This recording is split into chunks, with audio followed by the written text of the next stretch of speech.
de Maokai. Effectivement, tu t'es fait voir pour un truc de Maokai, donc t'es spot. Donc je suis spot et je l'avais pas vu au début. Et, D'ailleurs, ils te le disent en ouais. face, coucou, t'es gentil. Coucou toi, hop là, ils m'en rebalancent un. Et voilà, donc tu te fais un peu pourchasser par une espèce de betterave sur pattes. Donc là, vous voyez, c'est un peu honteux. Niveau gank, ça n'a pas été très successful. C'est-à-dire que j'ai pas réussi à faire de kills, j'ai pas fait la différence. Mais là, je suis niveau 5, on va commencer à y aller. Là, il y a Vega qui sortira pas grand chose. Mais là, par contre, là, tu vas faire la différence là-dessus.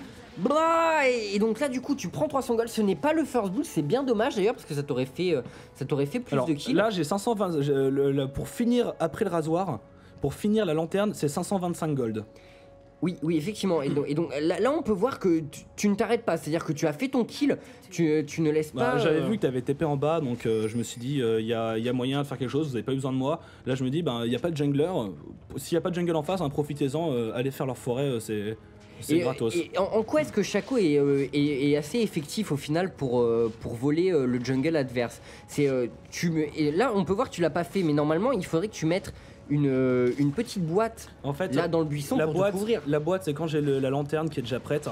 Parce que là, là, vous voyez que je vais quand même finir très short en vie. Donc là, bon, je me dis qu'il n'y a pas de jungle, qu'il y en a un qui est mort, donc je crains pas grand chose, donc je le fais pas. Mais normalement, c'est vrai que vous posez une boîte et vous faites le golem. Et si jamais il y a un problème, pof, vous blinkez à travers le mur et vous cassez. C'est safe. C'est vraiment très safe de venir faire du contre jungle avec Shaco parce que vous pouvez vous téléporter à travers les murs et vous casser en 2 secondes à partir de n'importe où. C'est vrai, donc au final, c'est une belle petite saloperie quand même, notre clown sur pattes. Donc voilà, je pense qu'on a fait le tour. C'est peut-être pas nécessaire de continuer plus que ça. On peut parler de tes maîtrises. Au niveau des maîtrises, qu'est-ce que tu prends? Alors la voie, bien sûr, la voie dégâts physiques. Donc vous prenez les 3 points en coup critique, le point en châtiment. Je prends la pénétration sort. Il y en a qui le font pas, mais il y a un petit peu d'AP sur le poison double. Tes boîtes notamment prennent la pénétration des sorts, il me semble. L'illusion aussi quand elle explose. Donc je prends le point de pénétration sort, c'est pour 1 point, c'est pas grand chose, c'est toujours sympa. Puis après je prends on va dire les 2 points en pénétration armure, les 3 points en plus de dégâts. Les 3 points en pénétration armure. Non, j'en prends que 2 en fait. T'en prends que 2, d'accord. Parce que je préfère. Alors je pourrais prendre la pénétration armure, ce qui serait tout aussi bien, même peut-être mieux. Mais moi j'aime bien me dire je fais un peu plus de dégâts sur ma tromperie. D'accord. Au final, tu prends surtout tes 3 points en critique qui eux sont primordiaux. Oui, eux ils sont très très importants. Parce que on rappelle, Shaco sur sa tromperie, tout simplement, il fait un coup critique avec plus 40% de dégâts physiques supplémentaires. Voilà, donc en plus de ça, quand on rajoute les 10% je crois de dégâts encore supplémentaires de critique de l'arbre de talent, au final, c'est essentiel quoi. Bon là, je me suis fait fumer en haut. Bon, c'est pas grave.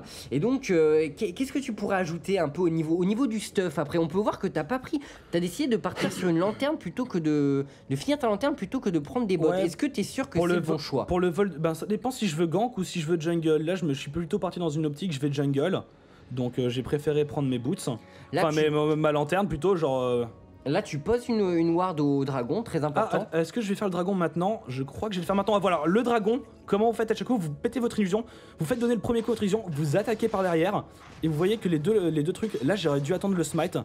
Est-ce que je vais peut-être me poser problème, mais je vais y aller, je vais pouvoir le faire tranquillement. Ouais, avec le smite, c'est encore plus rapide. Et en plus, on peut voir là-dessus que ta lanterne de Vrigel a proc très souvent, genre le passif a fait de gros dégâts. Surtout que ton clone aussi prend les effets. Le clone prend les effets, donc Shaco aussi pour faire le dragon, vous pouvez le faire super safe. Vous gardez toujours votre tromperie quand vous faites ce genre de choses.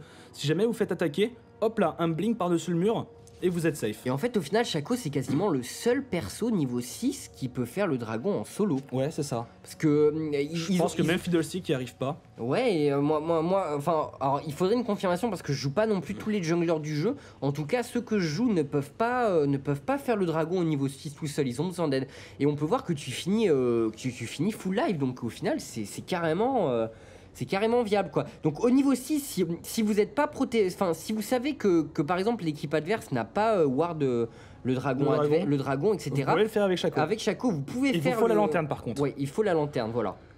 Bon bah. Et après pour juste pour finir, sur ton core item après, tu pars sur quoi? Alors avant je faisais surtout une lame d'infini, puis je me suis rallié à la cause générale.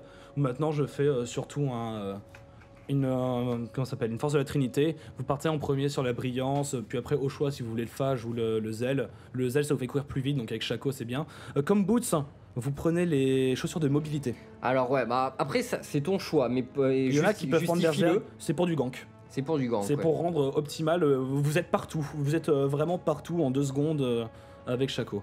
Ouais, parce qu'au final, là, avec des bottes de Tiens, mobilité. je vais remettre en play pendant qu'on parle, ça se trouve, il y ouais. aura un petit gank. Avec des bottes de mobilité, au final, tu passes les 400 C'est 430, je crois, donc 430, 435, quelque chose comme ça. ouais, quand t'as tout le bonus, donc quand t'es pas en combat, donc c'est vraiment énorme pour gank et ça donne une mobilité énorme. Et surtout qu'en fait, quand vous êtes en tromperie, donc quand vous faites votre blink, vous avez toujours le bonus des modes de mobilité, donc même si le mec il voit la petite fumée, parce que quand vous voyez même là, même s'il me voit pas dans le buisson, si je venais à blink, il verrait une petite fumée qui viendrait du buisson. S'ils sont attentifs, effectivement. Voilà, Ouais. donc et si avec les bottes de mobilité, tant que je ne prends pas de coups, même si je suis vraiment à côté d'eux, j'ai garde toujours mon bonus en vitesse, donc ça permet d'être très vite au corps à corps avec la tromperie. Et alors, juste aussi, quelque chose qu'on n'a pas abordé, c'est l'ordre que tu prends pour tes sorts.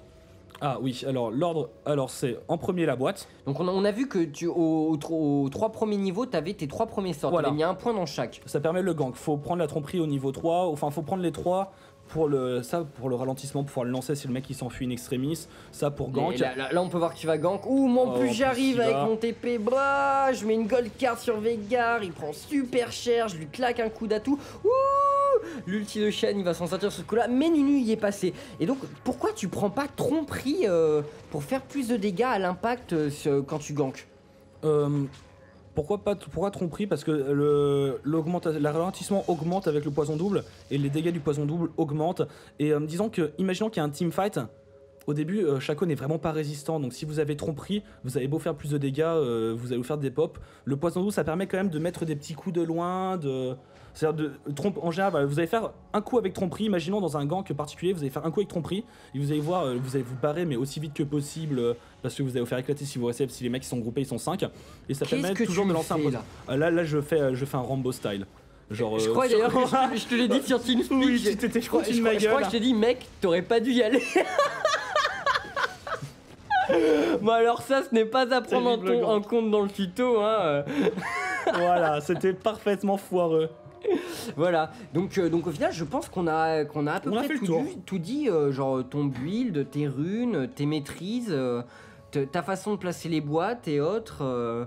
Voilà. Et est-ce que tu te sers beaucoup de tes boîtes quand tu vadrouilles pour donner en fait de la vision à ton équipe? Alors regarde. Par exemple, là, je mets une boîte là, j'ai mis une boîte là.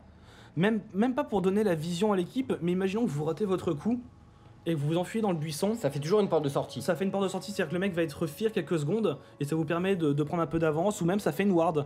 Donc, vu qu'au bout d'un moment, enfin, avec Shaco, vous baladez très souvent avec la rune bleue et que vous n'avez pas tant que ça besoin de mana, quand vous passez dans un buisson où vous savez qu'il va y avoir un combat ou un petit truc, vous pouvez poser une boîte, ça coûte pas grand-chose. Et c'est toujours une mini ward. Ouais, en général, ouais. C'est vrai qu'il y a des endroits où c'est très intéressant, notamment les endroits où Shaco vadrouille au final.